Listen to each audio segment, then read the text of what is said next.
Boost your English. Master adverbs and collocations.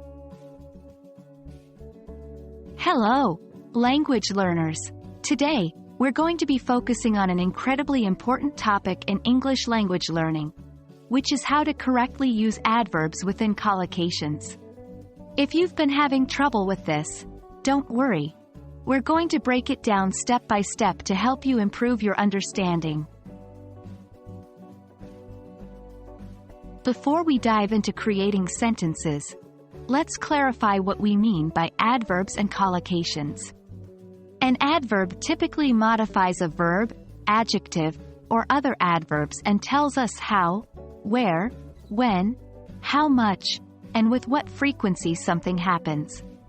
A collocation, on the other hand, is a common pairing of words that native English speakers frequently use together.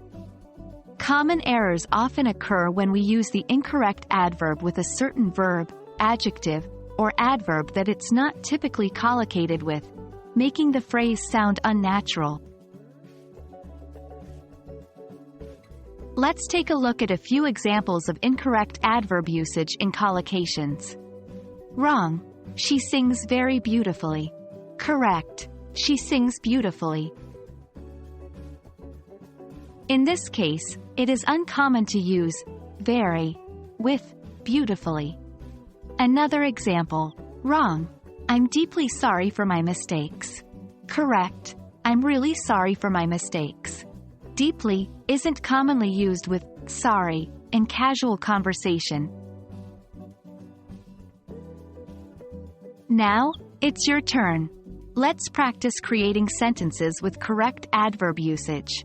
We'll provide a pair of words, and your task will be to combine them into a sentence. Remember to consider the right adverb to use.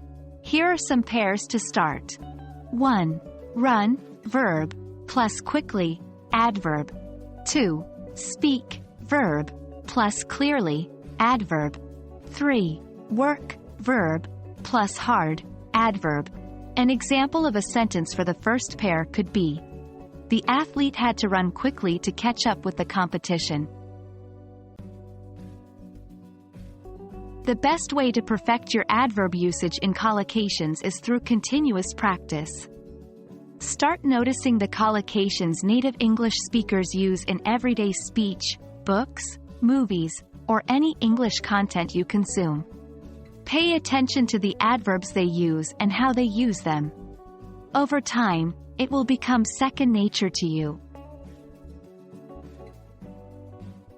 That wraps up our session on mastering adverb usage within collocations. Hopefully, you found it informative and beneficial for improving your English skills.